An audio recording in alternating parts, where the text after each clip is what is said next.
Friends, நேற்று government கீழேருந்து ஒரு 10 ஓரெழுத்து ஒரு மொழிக்கு என்ன பொருள்னு பார்த்துருந்தோம்ப்பா.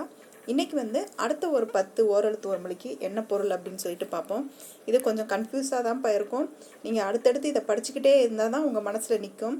மனப்பாடம் பண்ணணும்னு அவசியம் இல்லைப்பா. படித்து எந்த எழுத்துக்கு எந்த வார்த்தை வரும் அப்படின்னு ஒரு ஓரலாக தெரிஞ்சு வச்சுக்கோங்க. கொஸ்டின் பேப்பரில் பார்க்கும்போது நமக்கு ஈஸியாக நம்ம ஆன்சர் பண்ணுற மாதிரி தான் இருக்கும். அவங்க கன்ஃபியூஸ் பண்ணுற மாதிரி பக்கத்தில் இருக்க வார்த்தைகள்லாம் கொடுக்க மாட்டாங்க. அதனால் நமக்கு அதை படிச்சிருந்தோம் அப்படின்னா நமக்கு டக்குன்னு நமக்கு மைண்டில் ஸ்ட்ரைக் ஆகிடும். படிக்கலைன்னா தான் தெரியாது, படிச்சிருந்தோன்னா தெரிஞ்சிடும். நீங்கள் ஒரு வாரத்துக்கு ஒருக்கா 10 நாளைக்கு ஒருக்கா ஜஸ்ட் ரீட் பண்ணிக்கிட்டே இருங்க, உங்கள் மனசில் எளிமையாக நின்றோம். நமக்கு இன்னும் 100 நாள் எக்ஸாமுக்கு இருக்குது. எப்படியும் ஒரு 10 தடவை ரீட் பண்ணாலுமே நமக்கு ஒரு 10 நாளைக்கு ஒருக்கா ரீட் பண்ணோம்னா 10 தடவை ரீட் பண்ணிடுவோம். 10 தடவை ரீட் பண்ணாவே நம்ம மனசில் எளிமையாக நின்றோம். பயப்படாதீங்கப்பா, எதை பற்றியும் இவ்வளோ இருக்கே இதை படிக்கணுமா, என்ன ஒரு ஐ அப்படிங்கிற ஒரு எழுத்துக்கே ஒரு ஊரோட கொண்டு வந்து வச்சுருக்குறாங்க அப்படின்லாம் நினைக்காதீங்க. இவ்வளோதானா, என்னால் படிக்க முடியும், எல்லாரும் ஒரு தடவை படிக்காங்கன்னா நான் 10 தடவை படிச்சுட்டு போகிறேன் அப்படிங்கிற மாதிரி எண்ணிக்கோங்க. சில பேருக்கு ஒரு தடவை படித்தோடனே மனசில் நிற்கும். சில பேருக்கு 2 டைம்ஸ் 3 டைம்ஸ் படிக்கணும், சில பேருக்கு 5 டைம்ஸ் படிக்கணும். நம்ம எந்த கேட்டகரியில் இருக்கோன்னு பார்த்து நம்ம அதுக்கு தகுந்த மாதிரி படிச்சுட்டு போகிறோம், அவ்வளோதான். அவங்களால படிக்க முடியும்னா நம்மளாலையும் படிக்க முடியும் தானே. இப்போ யார் என்ன கொஸ்டினுக்கு ஆன்சர் பண்ணாலும் எல்லாத்துக்குமே ஒரே கொஸ்டின் பேப்பர் தானேப்பா கொடுக்க போகிறாங்க. அவங்களுக்கு திருக்குறளை எழுதுகிறவர் திருவள்ளுவர் தான் ஆன்சர்னா, நமக்கும் திருக்குறளை எழுதுனவர் திருவள்ளுவர் தானே ஆன்சரு. அப்போ படித்த எல்லாத்துக்குமே ஒரே கொஸ்டின் தான், அதுக்கு ஒரே ஆன்சர் தானே. அவங்க ஒரு நாளில் படிக்கட்டும், நம்ம 2 நாளில் படிப்போம், அவ்வளோதான் வித்தியாசமே தவிர முடியாதது அப்படிங்கிறது எதுவுமே கிடையாதுப்பா. அதிகமாக இருக்குது இவ்வளோ இருக்குது அப்படின்னு நினச்சி மட்டும் மலைக்காதீங்க.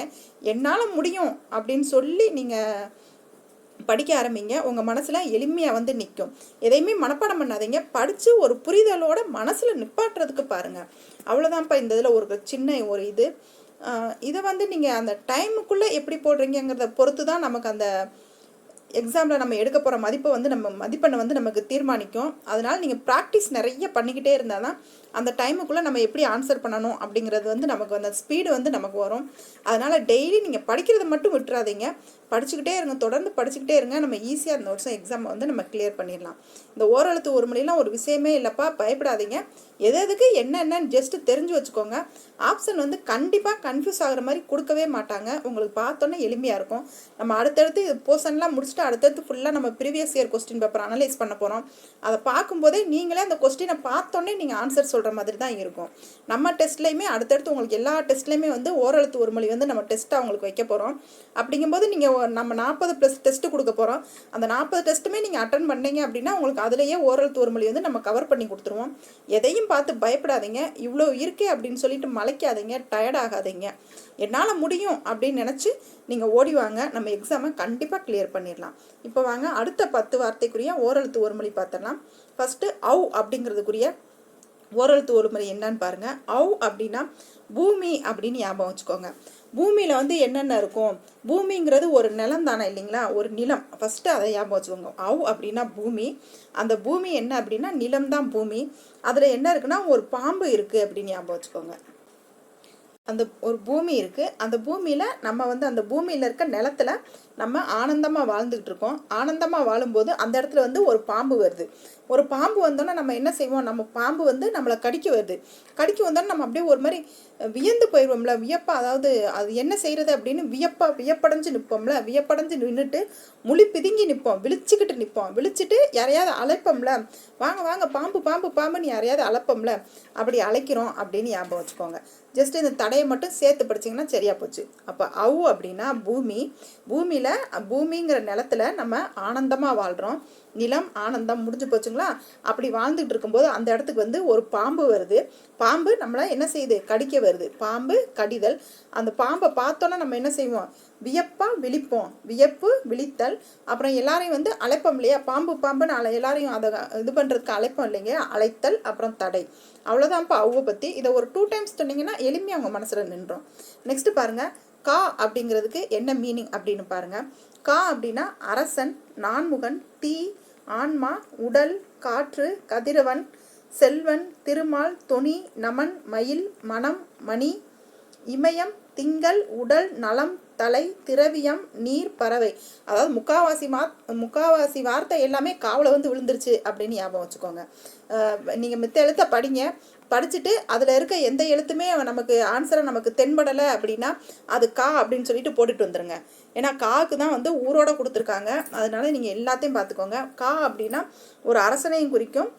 நம்ம பிள்ளையார் சொல்லுவாங்கள்ல நான்முகன், அவன்தான்ப்பா நான்முகன், அவங்களையும் குறிக்கும். கா அப்படின்னா தீ அப்படின்னு சொல்கிறாங்க. தீ, ஆன்மா, உடல், காற்று எல்லாமே காவோட சேர்ந்தது தான். கதிரவன், செல்வன், திருமால், தொனி, நமன், மயில், மனம், மணி இதுவும் காவோட சேர்ந்ததுதான் சொல்கிறாங்க. இமயம், திங்கள், உடல், நலம், தலை, திரவியம், நீர், பறவை. நெக்ஸ்ட்டு ஒளி, முகில், வில்லவன், பொறுத்து, வியங்கோல் விகுதி, பறவை இது எல்லாமே காலை தான் வருங்கிறாங்க. இப்போ ஃபஸ்ட்டு நீங்கள் பறவை எடுத்துருங்க. பறவை, நீர், மயில் அப்படிங்கிறது எல்லாமே அந்த விலங்கை பொறுத்த வரைக்கும் அது வந்து காலை வருது. நெக்ஸ்ட்டு கடவுளாக எடுங்க. நான்முகன், திருமால் அப்படிங்கிறது நமக்கு வந்து காவலை வருது. காலை வந்து கதிரவன் வருது. நெக்ஸ்ட்டு பேர் அரசன், செல்வன் அப்படிங்கிறதெல்லாம் காவலை வருதுன்னு ஞாபகம் வச்சுக்கோங்க. வியங்கோல் வினைமுற்று விகுதி வந்து நமக்கு காணு நல்லாவே தெரியும். நெக்ஸ்ட்டு வில்லவன் அப்படிங்கிறது வந்து அரசனோட சேர்த்து வச்சுக்கோங்க. அரசன், வில்லவன் அப்படிங்கிறது காலை தான் வரும். நெக்ஸ்ட் வந்து சின்ன சின்ன வார்த்தையெல்லாம் படிச்சுக்கோங்க. நம்ம உடம்பு, ஆன்மா, காற்று, நம்ம உடம்பை வந்து நம்ம எப்படி பாதுகாத்தோம், நம்ம உடலை வந்து நலமாக பார்த்துக்கணும்ல. உடல் நலம். அப்போ நம்ம உடம்புல என்ன இருக்குது, தலை இருக்குது.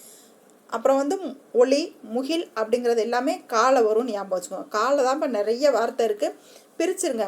வந்து கடவுள் பேராக பிரிச்சுருங்க. நான்முகன், திருமால், வில்லவன், அரசன், செல்வன் அப்படிங்கிற பேர் இருக்குது ஃபுல்லாகவே வந்து காலை பிரிச்சுருங்க. அடுத்து வந்து நம்மளோட உடம்பு சம்மந்தமாக இருக்கிறதுமே காலை தான் வருது. அது என்னன்னு பாருங்கள்.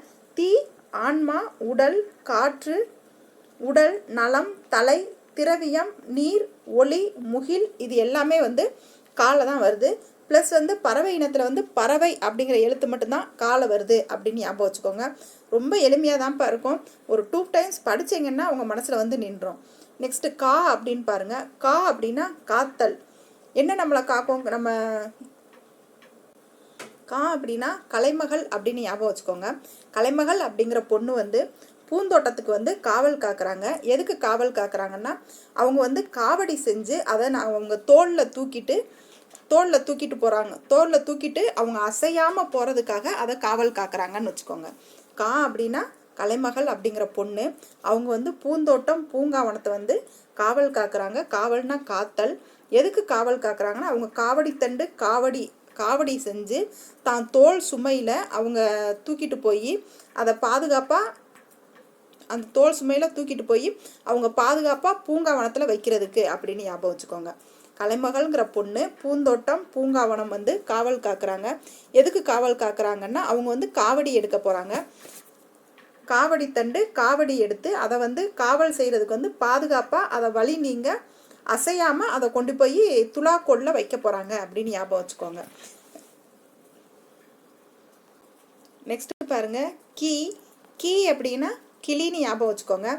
கிளி வந்து இந்த பாவ பூமியில் கிளி குரல் வந்து தடை இல்லாமல் நிதம் தொனியில் கேட்குதுன்னு ஞாபகம் வச்சுக்கோங்க. கிளி குரல் இந்த பாவ பூமியில் தடை இல்லாமல் தினமும் அப்படிங்கிறதுக்கு தொனி அப்படின்னு ஞாபகம் வச்சுக்கோங்க. தினமும் நித்தமும் கேட்குது. நித்தைனா நித்தமும் கேட்குதுன்னு ஞாபகம் வச்சுக்கோங்க.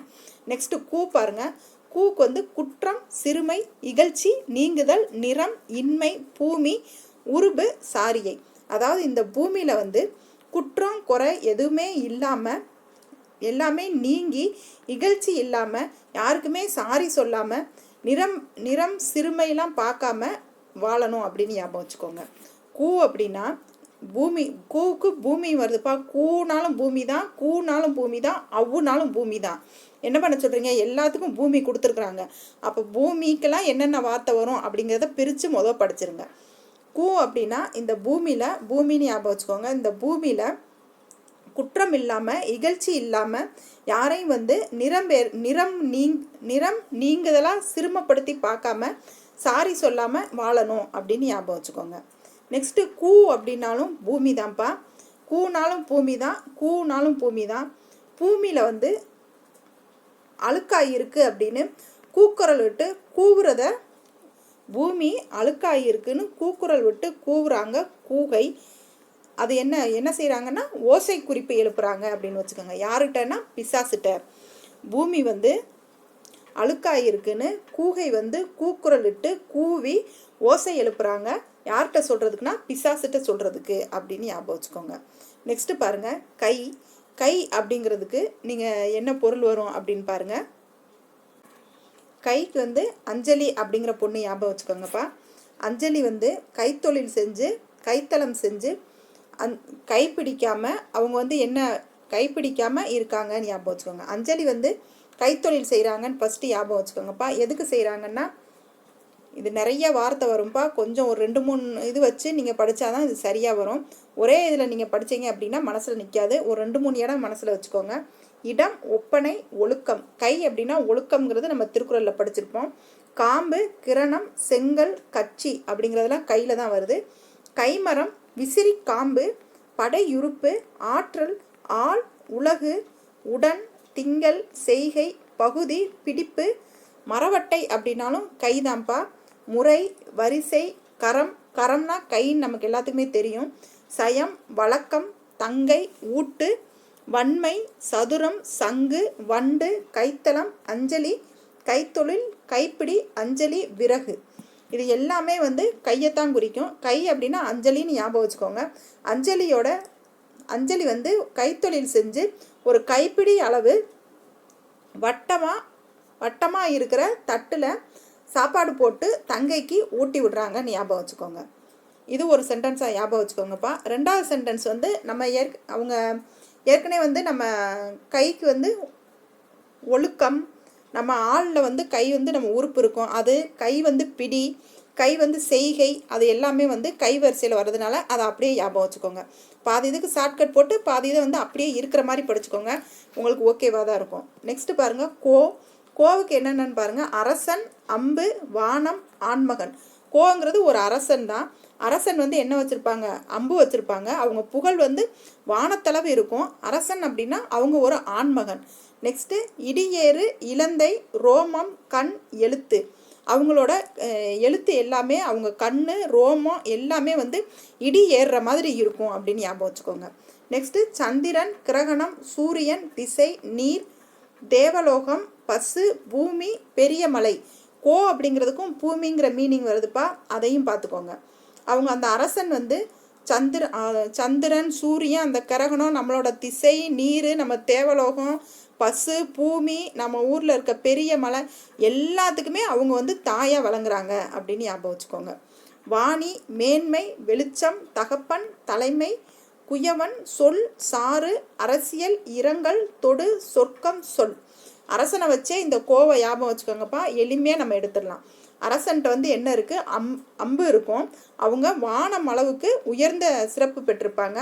அரசன்னா ஒரு ஆண்மகன் தான். அவங்களோட ரோமம், கண், அவங்க எழுதுறது எல்லாமே இடி ஏறுற மாதிரி இருக்கும். சந்திரன், கிரகணம், சூரியன், திசை, நீர், தேவலோகம், நம்மகிட்ட இருக்கிற பசு, பூமி, பெரிய மலை எல்லாத்துக்குமே அவங்க தான் தாயாகவும் தகப்பனாகவும் இருந்து வெளிச்சமும் மேன்மையும் கொடுப்பாங்க அப்படின்னு ஞாபகம் வச்சுக்கோங்க. நெக்ஸ்ட் அவங்க சொல்லு வந்து எப்படி இருக்குன்னா, ரொம்ப இறங்கலாக நம்மகிட்ட வந்து சொர்க்கத்தையே நம்ம தொட்டுட்டு வர்ற மாதிரி இருக்கும்னு ஞாபகம் வச்சுக்கோங்க. அரசனோட சொல்லு நமக்கு ரொம்ப இறங்கலாக சொர்க்கத்தையே தொட்டுட்டு வர்ற மாதிரி இருக்கும் அப்படின்னு ஞாபகம் வச்சுக்கோங்க. இந்த வந்து எளிமையாக நீங்கள் அரசனை வச்சு ஞாபகம் வச்சுக்கோங்கப்பா. கையை வந்து அஞ்சலி வச்சு ஞாபகம் வச்சுக்கோங்க. கூவை பூமி வச்சு ஞாபகம் வச்சுக்கோங்க. எல்லாமே ஒரு 2 டைம் ரீட் பண்ணிட்டீங்கன்னா கண்டிப்பாக எளிமையாக புரியும்ப்பா. நெக்ஸ்ட்டு பாருங்கள், கவுனா கிருத்தியம், கொள்ளு, தீங்கு, வாயால் பற்றுதல். அதாவது அப்படிங்கிறது வந்து அப்படின்னு வாயால் வந்து பற்றிட்டாங்க. யாராவது தீங்கு கிருத்தியம் அப்படின்னு சொன்னீங்க அப்படின்னா வாயால் பற்றி கொன்றுவாங்க ஞாபகம் வச்சுக்கோங்க. அப்படின்னு யாராவது சொன்னீங்கன்னா, அப்படிங்கிற தீங்கான வார்த்தையை யாராவது சொன்னீங்கன்னா அவங்க வாயால் அப்படின்னு பற்றிட்டு நம்ம கிருத்தியம் பண்ணிங்கன்னா கொன்றுவாங்க அப்படின்னு ஞாபகம் வச்சுக்கோங்க. நெக்ஸ்ட்டு அப்படின்னா பேய், இறப்பு, சோர்தல், சாதல், 6 என்ற எண், கழிதல், பேய். அப்படின்னா இறந்து போதல் அப்படின்னு தானே சொல்லுவாங்க. பேயை பார்த்தோன்னே நம்ம வந்து சோர்ந்து போய் நம்ம கழிஞ்சிட்டு செத்து போயிடுவோம் அப்படின்னு ஞாபகம் வச்சுக்கோங்க. பேயை பார்த்தா நம்ம சோர்ந்து போய் நம்ம கழிஞ்சிட்டு செத்து போயிடுவோம் அப்படின்னு ஞாபகம் வச்சுக்கோங்க. சாதல், சாவுக்கு 6 என்ற எண்ணுங்கிறது அந்த ஞா அந்த இதில் படிச்சிருப்போம்ல, அது நமக்கு எளிமையாக தெரியும். நெக்ஸ்ட்டு சீ பாருங்கள். சீனா அடக்கம், இகழ்ச்சி, அலட்சியம். அதாவது சீ அப்படின்னு நம்மளை அலட்சியமாக பேசுவாங்கள்ல, அந்த அலட்சியம். அடக்கமாக இருந்தாங்கன்னா சீ ரொம்ப அடக்கமாக சீன் போடாத அப்படின்னு சொல்லுவாங்களா அது. சீ அப்படின்னா நம்மளை இகழ்ச்சியாக பேசுவாங்கள்ல, அதுவும் சீ தான். சீனா காந்தி, சம்பத்து, கலைமகள் அப்படிங்கிறது சீ தான். உறக்கம், பார்வதி, பெண், ஒளி, விந்து, கீழ், சளி, சீதேவி, செல்வம். வெறுப்புனாலும் சீ. நமக்கு ஒரு மாதிரி வெறுப்பாக இருந்துச்சு அப்படின்னா சே என்ன போர் அடிக்கி அப்படின்னு சொல்லுவோம்ல, அந்த மாதிரி ஞாபகம் வச்சுக்கோங்க. சீ அப்படின்னா நீங்கள் சீன்னு சொன்னீங்கன்னா பார்வதி பெண் வடிவில் பார்வதி பெண்ணா ஒளி வடிவில் வந்து உங்களுக்கு செல்வம் தருவாங்கன்னு ஞாபகம் வச்சுக்கோங்க. நீங்கள் சீ அப்படின்னு யாரையாவது இகழ்ந்து அலட்சியமாக சொன்னீங்க அப்படின்னா, அடக்கம் இல்லாமல் சொன்னீங்க அப்படின்னா, பார்வதியும் சீதேவியும் பெண் வடிவத்தில் ஒளிமயமாக வந்து உங்களுக்கு வந்து செல்வம் வந்து தருவாங்க அப்படின்னு ஞாபகம் வச்சுக்கோங்க. சரிங்களா? சூ அப்படின்னா அதட்டு, ஓசை, நன்மை, சுகம், விரட்டுதல். சூ அப்படின்னா சூ அமைதியாரு அப்படி சொல்லுவோம்ல, அந்த மாதிரி அதட்டு. அந்த சூ அப்படிங்கிறதுல ஒரு ஓசை வருது இல்லைங்களா, சூ அப்படின்னு ஓசை வருது இல்லைங்களா, அது ஓசை. அதட்டிட்டு அவங்க அமைதியாக இருந்தாங்கன்னா நமக்கு நன்மை, நம்ம பேச்ச கேட்டுட்டாங்கன்னா நமக்கு சுகமாகவும் இருக்கும்ல, அதனால் நன்மை, சுகம். அந்த ஏதாவது ஆடு மாடு ஏதாவது வந்துச்சுன்னா சூ அங்கிட்டு போ சூ அப்படின்னு விரட்டுவோம்ல, அந்த மாதிரி விரட்டுதல் அப்படின்னு ஞாபகம் வச்சுக்கோங்க. சூ அப்படின்னா வான வகை. இது ஒத்த வார்த்தை தான்ப்பா, ஒத்த வார்த்தை கொடுத்தா கவனமாக படிச்சுக்கோங்க. ஏன்னா மித்ததெல்லாம் நம்ம ஷார்ட்கட் போட்டு ஞாபகம் வச்சுருப்போம். ஒத்த வார்த்தை வந்து நம்ம எளிமையாக விட்டுருவோம். அவங்க அதை கொஸ்டினில் வச்சுவிடுவாங்க, நமக்கு வந்து அந்நேரம் ஆன்சர் பண்ண தெரியாமல் இருக்கும். அதனால் சூ அப்படிங்கிற ஒரு வார்த்தை, இந்த 2 வார்த்தை வரதெல்லாம் கவனமாக படிச்சுக்கோங்க. சூ அப்படின்னா வான வகை அப்படின்னு ஞாபகம் வச்சுக்கோங்க. சூனா நான் வான வகை வரைக்கும் நான் சூ வச்சுருக்கேன் அப்படின்னு ஞாபகம் வச்சுக்கோங்க. நெக்ஸ்ட்டு பாருங்கள் சைனா கைப்பொருள், செல்வம். கையில் இருக்க பொருளான செல்வத்தை நான் சைஸாக ஒழிச்சு வச்சுருக்கேன்னு ஞாபகம் வச்சுக்கோங்க. என் கையில் இருக்கிற பொருளான செல்வத்தை சைஸாக ஒழிச்சு வச்சுருக்கேன்னு ஞாபகம் வச்சுக்கோங்க. நெக்ஸ்ட்டு பாருங்கள் சே அப்படின்னா என்னென்னு பாருங்கள். எருது, அழிஞ்சில், மரம், உயர்வு, எதிர்மறை, ஒளிக்குறிப்பு, சிவப்பு, காளை, செங்கோட்டை, சேரான், இடபம். இது எப்படின்னா அப்படின்னா சேரன் வந்து செங்கோட்டையை பார்க்க போகிறான். அது வந்து எவ்வளோ இருக்குன்னா, அது ரொம்ப உயரமாக இருக்குது. அங்கே வந்து மரம் நிறைய இருக்குது. ஆனால் இப்போ வந்து அது அழிஞ்சுக்கிட்டும் வருது அப்படின்னு ஞாபகம் வச்சுக்கோங்க. அதில் வந்து நம்ம சவுண்டு, அது செங்கோட்டை வந்து சிவப்பு கலரில் தான் இருக்கும். அங்கே வந்து காளை, எருது, இடபம் அப்படிங்கிறதெல்லாம் ஒளி எழுப்பிக்கிட்டு இருக்குது அப்படின்னு ஞாபகம் வச்சுக்கோங்க. அப்படின்னா செங்கோட்டை எப்படி இருக்கும் அப்படின்னு பார்த்தீங்கன்னா உயரமாக இருக்கும். அங்கே வந்து என்ன இருக்குன்னா மரம் இருக்கும், எருது இருக்கும், காளை இருக்கும். அது எல்லாமே வந்து என்ன செய்யும்னா ஒளி எழுப்பிக்கிட்டு இருக்கும். செங்கோட்டை வந்து சிவப்பு கலரில் தான் இருக்கும் அப்படின்னு ஞாபகம் வச்சுக்கோங்க. இந்த 25மே இப்போ போதும்பா. அடுத்து ஒரு 10 இல்லைன்னா 15 வேர்ட்ஸ் வந்து அடுத்த வீடியோவில் பார்ப்போம். இதை ஜஸ்ட் நீங்கள் ஒரு 2 நாள் ரீட் பண்ணுங்கள். அதுக்கப்புறம் அடுத்ததை பார்க்கலாம். தேங்க்யூ.